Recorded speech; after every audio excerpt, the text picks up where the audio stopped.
티베트 오체 투지 10만 배를 해야 돼요. 최소한. 몇 배? 10만 배. 예, 한국절보다 더 힘들어요. 그게. 10만 배를 해야 되고, 그 다음에 금강살타 백자진언이라 해서 백음절로 이루어져 있는 백자진언을 그것도 10만도 그래야 돼요. 10만도 주문을 외워야 되고, 그 다음에 이제 또 하나 있는 게, 그 여러분 만트라 아시죠? 만트라 아니라 만다라 아시죠? 만다라. 모래, 색 있는 모래로 이렇게 이제 그림 그리는 거. 만다라를 10만 개를 공양 올려야 된대요. 근데 중요한 게 있습니다. 만다라를 막 아주 치열하게 만다라를 다 그리고 나서 마지막에 그의 바람으로 훅 불어서 흐트러 버리거나 물에다 다 풀어버린대요. 내가 심혈을 기울여서 만든 걸 뭐 한다? 집착하지 않는다. 열심히 신심으로 최선을 다해서 만든 뒤에 마지막에 공으로 보내버리는 거예요.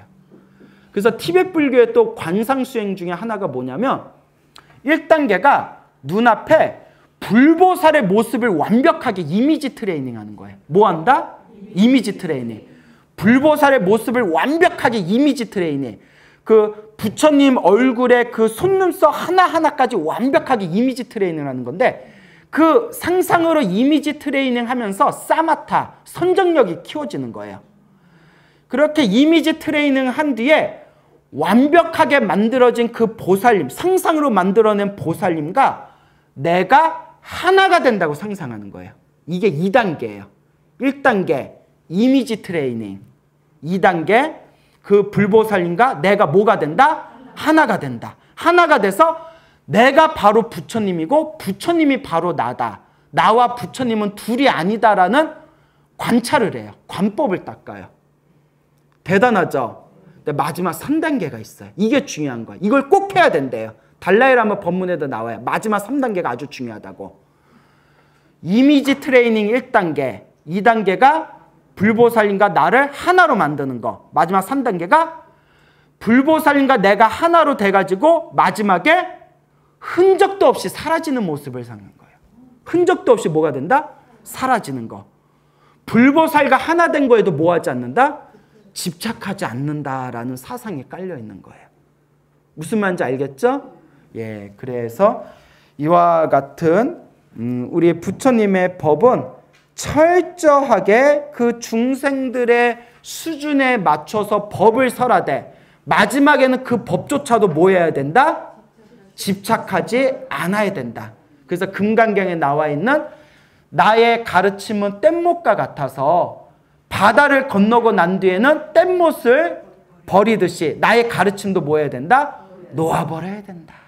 근데 여러분은 지금 놓으면 돼요? 안 돼요? 여러분은 아직 놓으면 안 돼요?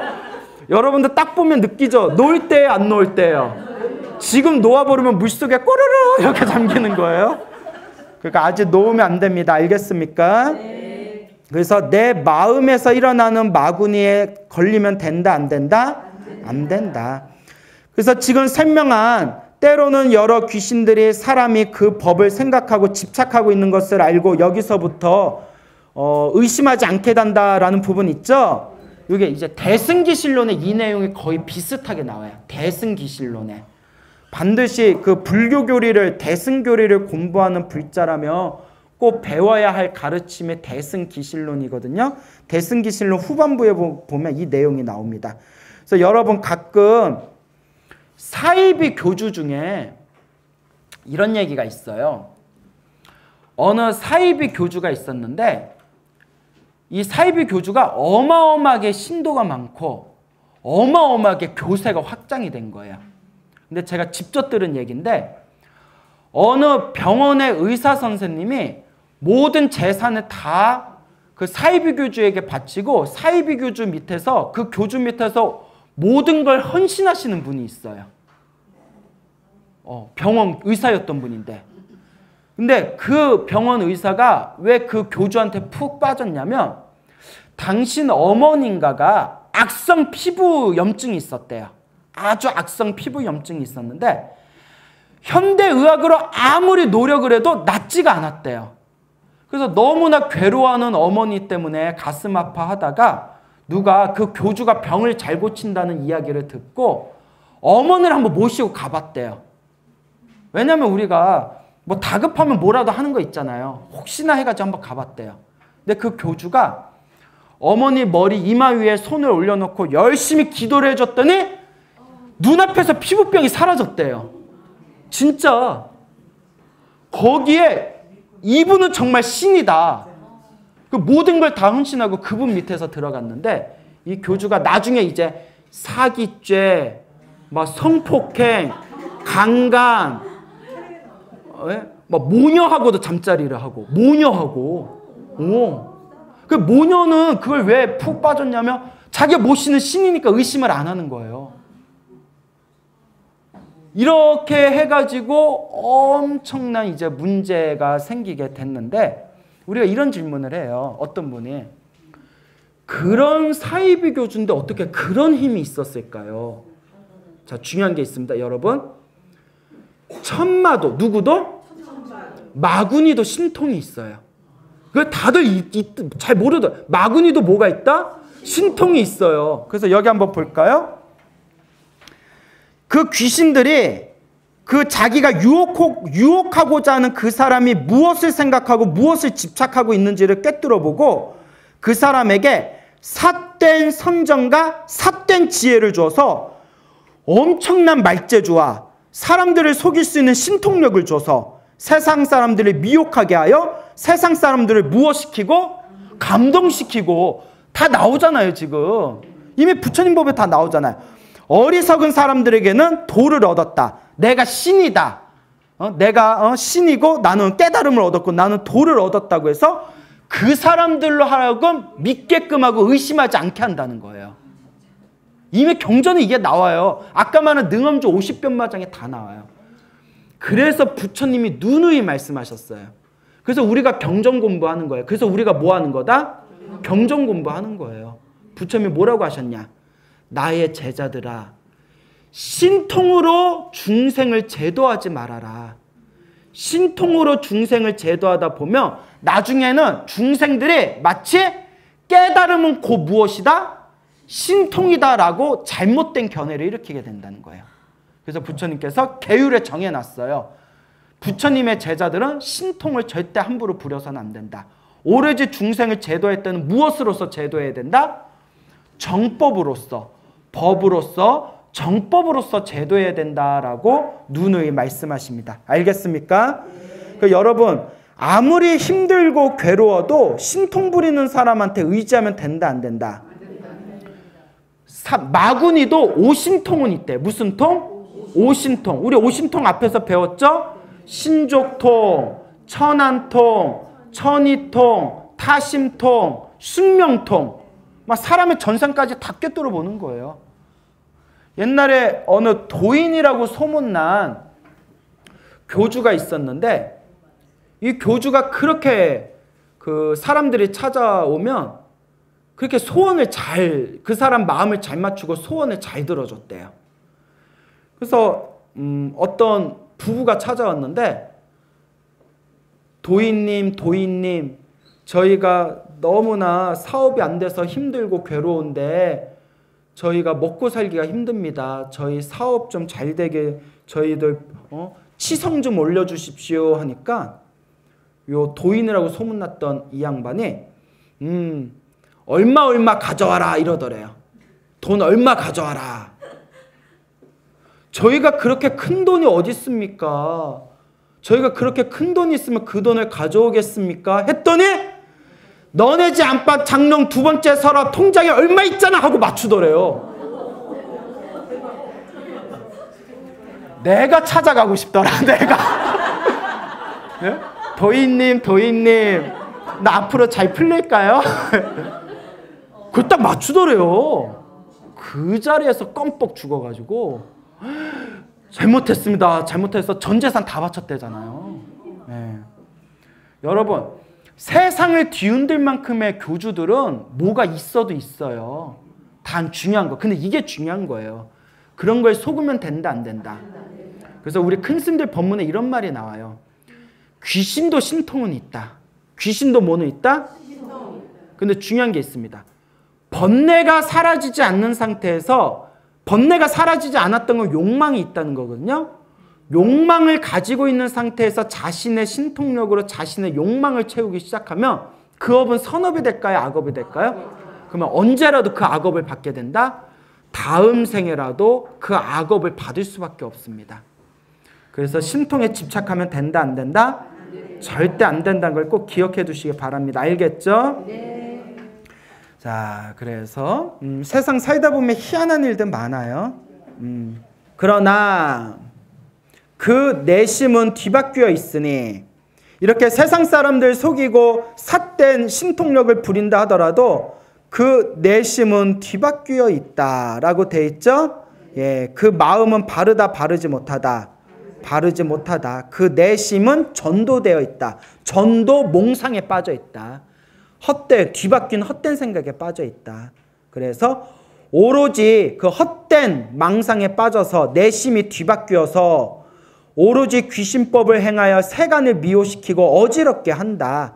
이런 사람은 살아생전의 권세와 위력을 다 얻고 사람들의 존경을 받고 잘 먹고 잘 사는 것 같다 하더라도 목숨이 다한 뒤에 오랫동안 부처님을 만나 뵙지 못할 뿐더러 오랫동안 부처님을 만나 뵙지 못한다는 것은 부처님을 오랫동안 만나 뵐 수 없는 악도에 떨어져서 산다는 거예요. 악한 세상에. 도리어 어디에 떨어지게 된다? 귀신 세계에 떨어질 것이다. 만약에 좌선할 때, 그러니까 만약에 수행을 하면서 이러한 많은 악한 법을 행한다면 어디에 떨어지게 되리라? 지옥에 떨어지게 되리라. 알겠죠? 네. 여러분 우리가 인과법을 믿어야 됩니다. 뭐 해야 된다? 인과법을 믿어야 된다. 이런 악한 삿된 신통에 의지해서는 안 됩니다. 네. 수행자가 지관을 수행할 때 만약 이와 같은 선정을 증득하게 되는 경우 이러한 여러 가지 삿된 모양이 있으니 마땅히 이것을 물리쳐야 된다. 우리가 사마타 윗바사나를 수행하면서 여러 가지 선정이 일어나면 선정이 몸과 마음이 고요하고 가라앉은 경지잖아요. 몸과 마음이 고요하고 가라앉게 되면 내 의식이 맑아지면서 옛날에 보이지 않는 게 보이게 되고 들리지 않는 게 들리게 되고 이상한 현상들이 일어나요. 그건 자연스럽게. 그런데 그런 것에 속게 되면 어떻게 된다? 마구니법에 빠지게 되는 겁니다. 알겠습니까? 그래서 우리나라 한국 불교에서 100여 년 전에 큰 스님으로 유명하신 경허스님이라고 알죠? 이 경허스님의 수제자 중에 망공스님이라고 계세요. 망공스님. 망공스님이 이제 수행을 열심히 하다가 순간 식이 맑아졌나 봐요. 식이 싹 맑아졌는데 의식이 맑아졌는데 의식이 맑아지다 보니까 눈에 훤하게 보이고 귀로 훤하게 들리는 거예요. 그래서 사람들한테 한두 마디 툭툭 던지는 게 딱딱 맞아떨어지더래요. 누가 소를 잊어먹었다고 하면 뒷산 어느 집 거기 논두렁에 가서요. 거기 소가 거기서 풀 뜯어먹고 있어요. 그래서 스님 우리 소가 설마 거기까지 갔겠습니까? 하고 딱 가봤더니 거기에 소가 있고. 무슨 말인지 알겠죠? 뭐 누가 어느 아낙네가 빨래에다가 가락지를 잊어먹다고 울고 있으니까 여기서 몇 발자국 밑에 가서 돌 밑에를 이렇게 돌 밑에 보면 가락지가 껴있을 거예요 해서 가봤더니 그거 발견하고. 그러니까 사람들이 망공스님 한번 만나 뵙고 말씀 한번 듣겠다고 줄을 쓰는 거예요. 그 경허스님이 그걸 보면서 야, 네가 뭐가 있긴 있냐? 막 이러더래요. 망공이가 뭘 안 돼? 스승이. 그러다가 어느 날 경허스님이 어디 갔나 이러고 있더랍니다. 그래서 망공스님이 스승님 왜 그러십니까? 했더니 아니 요 녀석이 내 밑에서 밥 해주고 빨래 해주는 요 동자승 놈이 시자 보던 동자승이 야 갑자기 이거 보이지가 않는다. 요 녀석 어디 간 거냐 찾고 있으니까 이제 망공스님이 하신 얘기가 예 저쪽에 가보면 저쪽 길 모퉁이에 나무 위에서 스님 보면서 지금 히덕거리고 있습니다. 이러더라고요. 그게 무슨 말이냐 하니까 망공스님이 하는 얘기가 스님이 하도 실심부름 시키고 귀찮게 하니까 스님 골려주려고 나무 위에 서가지고 스님께서 자기 찾는 모습 지금 보면서 히덕거리고 있습니다. 이러니까 경허스님이 예끼 이 사람아 설마 아니 그러겠는가 하고 이렇게 무시를 했대요. 그리고 이제 한참 있다가 이제 저녁 늙음할 때 이제 그 동자승이 쓱 들어오니까 동자승 불러놓고 내가 화 안 낼 테니까 솔직히 말해라. 내가 야단 안 칠 테니까 너 뭐 하고 있었냐 하니까 저기 보이는데 나무 위에 올라가가지고 큰 스님께서 저 찾으려고 막 허둥지둥하는 거 보고 있었습니다. 이런 이 소리를 듣고 어이구 망공이가 뭘 알긴 아는구나 하더니 그 자리에 망공 스님을 불러서 딱 한마디를 하셨답니다. 마음에 틈이 생기면 귀신이 들어가는데 귀신이 들어있는 줄도 모르고 그게 깨달음이라 착각한다 하고 한마디를 딱 했대요. 네 경지가 마음에 틈이 생겨서 된 거다. 근데 망공 스님도 대단해요. 여러분 그런 능력 있으면 딱 버리겠어요? 못 버리겠어요? 에이 어떡해. 왜 못 버려? 나 같아도 좀 아깝긴 하겠다. 망공 스님이 그 얘기를 딱 듣는 순간 스승의 뜻을 알아차리고 그 뒤로 사람이 찾아와서 한마디씩 여쭐 때마다 이렇게 얘기했대요. 어젯밤 하룻밤 자고 일어났더니 그 신통이란 놈이 다리가 생겨서 도망갔구려. 내가 더 이상 보이는 것이 없습니다. 라고 했다는 그런 유명한 일화가 있습니다. 알겠죠? 자, 그래서 그런 신통이 대단한 게 아닙니다. 오히려 큰 악업을 지을 수가 있어요. 그래서 우리 청기누설이라고 있죠. 그래서 중국의 어느 유명한 동양 철학자가 이런 얘기를 했어요. 그분이 아주 주역에 달통을 한 분이에요. 아주 주역 공부, 주역이 이렇게 점치는 거잖아요. 주역에 달통했는데 그분 말씀이 역사적으로 운명을 잘 맞췄다고 역사에 기록된 유명한 사람들일수록 다들 명을 제대로 못 채웠다라는 얘기가 있답니다. 명을 제대로 못 채웠다. 그래서 그런 사람이 있고, 그리고 그 사주팔자 명리학 보는 사람들 있잖아요. 사주팔자 명리학 보시는 분들의 3대 교과서 중에 하나라고 손꼽히는 적천수라는 책이 있어요. 적천수라는 책이 있는데 그 메모하지 마세요. 이런 거는 사주 교과서인데 그걸 왜 메모해. 적천수라고 명리학 공부하는 사람들 교과서인데 되게 어려워요. 어차피 어려워. 나도 그것 좀 공부한다고 책 사놓고 했는데 뭐 그냥 그래. 적천수라는 책인데 그 책을 지으신 적천수가 하늘에서 물 한 방울이 똑 떨어졌다는 거예요. 하늘에서 떨어진 물 한 방울이란 뜻이에요. 얼마나 뜻도 멋있어요. 청지를 누설하는 책이라는 거예요.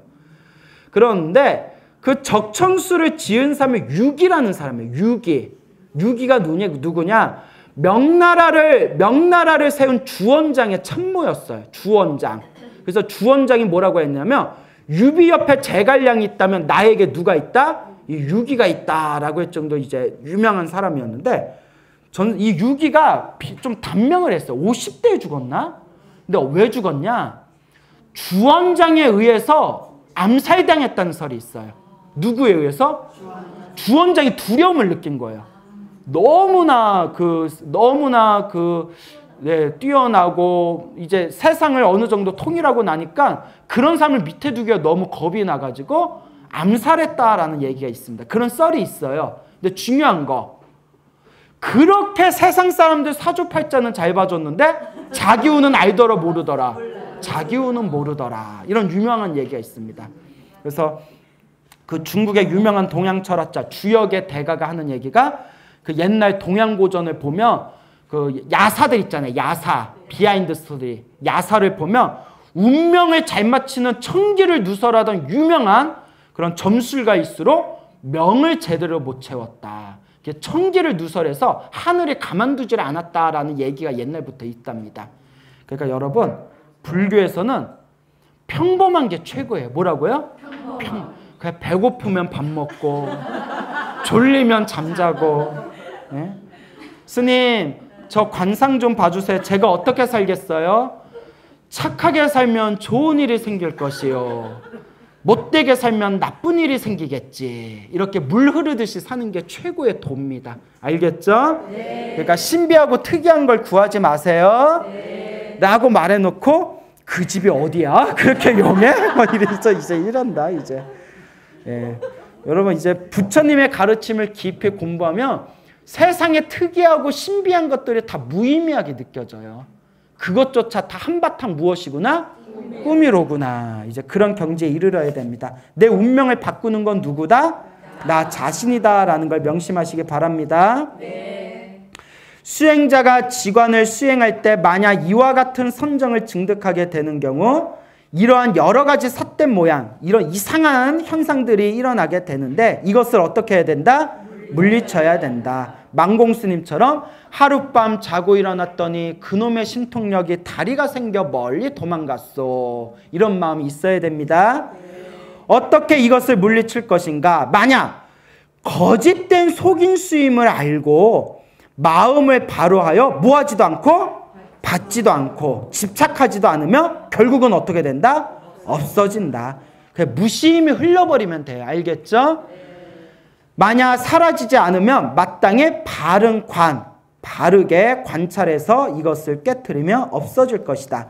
신통이 생기는 그것을, 신통이 있는 그 마음자리를 모든 것이 다 꿈과 같고 환상과 같고 물거품과 같다라고 있는 그대로 관찰한다면 결국은 스르르 사라지게 될 것이다. 알겠죠? 두 번째, 참되고 바른 선정이 일어나는 모양을 판별하는 것이다. 수행자가 만약 좌선을 하여 앉아서 삼매를 닦는데 여러 가지 선정이 일어날 때 위에서 말한 것과 같은 여러 가지 삿된 법이 없으며 하나하나의 선정이 일어남에 따라 그 하나하나 일어나는 선정과 상응하여, 자, 여기서 중요한 거예요. 텅 빈 가운데, 몸과 마음이 텅 빈 가운데 밝고 청정하며 내심으로, 마음속으로 기쁘고 즐거우며 편안하고 쾌적함을 느끼게 된다. 그러니까 몸과 마음이 가볍고 편안하다는 거예요. 마음에 덮고 가리는 것, 번뇌라든가 망상 같은 것들이 없어지고 착한 마음, 중생을 향한 자비심과 같은 착한 마음이 개발되어 부처님을 향한 믿음과 부처님과 중생들을 공경하는 마음이 점점 늘어난다. 지혜와 자비심이 늘어난다는 거예요. 그렇죠? 지혜의 비춤이 분명하여서 몸과 마음이 유연해지고 부드러워지고 미묘하며 텅 빈 가운데 고요하게 된다. 모든 욕망이 사라지게 된다. 세간을 싫어하여, 세상의 모든 욕망을 싫어하여 그 세상의 모든 욕망과 번뇌가 근심이라고 생각할 수 있고, 함이 없고 뭐 억지로 무언가를 하고자 하는 그런 욕심이 없어서 선정에 드나들고 나오는 것이 자유자재하게 되면 이것을 무엇이라고 한다? 바른 선정이 일어난 모양이라고 한다. 특별히 설명 안 드려도 되겠죠? 비유하면 마치 악한 사람과 함께 일을 도모하면, 내 옆에 악한 사람, 나쁜 놈하고 같이 사업하면 항상 무엇이 일어나요? 번뇌망상이 자꾸 일어나잖아요. 착한 사람과 일을 함께하며 오래 하면 오래 할수록 점점 더 그 사람에 대해서 기분 좋고 아름다움을 보게 되는 것과 같다. 그러니 삿된 성정을 항상 가까이 하지 말고 항상 무엇을 가까이 하라? 바른 성정을 가까이 해라. 삿된 것과 바른 것의 두 가지 선정이 일어나는 모양을 분별하는 것도 또한 이와 같다. 셋째, 지관을 사용하여 모든 성근을 길러내는 것을 밝힌다. 이건 이미 앞에서 다 설한 거예요. 알겠죠? 사마타 위파사나를 통해서 성근이 일어나는 것은 이미 앞에서 다 나와 있습니다. 만약 좌선 중에 여러 성근, 착한 뿌리가 일어날 때 반드시 거기에 멈추지 말고 사마타 위파사나, 지와 관의 두 가지 법을 사용하여 닦으면서 점점 뭐 해야 된다? 증진시키고 나아가야 된다. 만약 사마타를 사용하는 것이 적절하면 그냥 사마타를 닦으면 되고, 만약 위파사나를 사용하는 것이 적절하면 위파사나를 닦는 것이 맞고, 이 사마타와 위파사나, 우리가 앞에서 배운 것을 자유자재로 써야 된다는 거예요. 알겠죠? 그래서 큰 뜻을 간략히 보이면 이미 앞에서 다 말한 거와 같다라는 내용이 되겠습니다. 알겠죠? 그래서 이제 중요한 부분이고, 금방 말한 마구니법에 대한 부분 있죠? 그게 다음 페이지 8장 마사를 알고 물리침이 있죠? 요게 이제 굉장히 내용이 재밌어요. 뭐 귀신 얘기도 나오고 번뇌 얘기도 나오는데, 귀신 씨나라 까먹는 이제 소리들이 나오는데 굉장히 중요한 내용입니다. 알겠죠? 그래서 한번 뭐 집에서 한번 좀 쭉 읽어보고 오세요. 예, 오늘 여기서 마치겠습니다.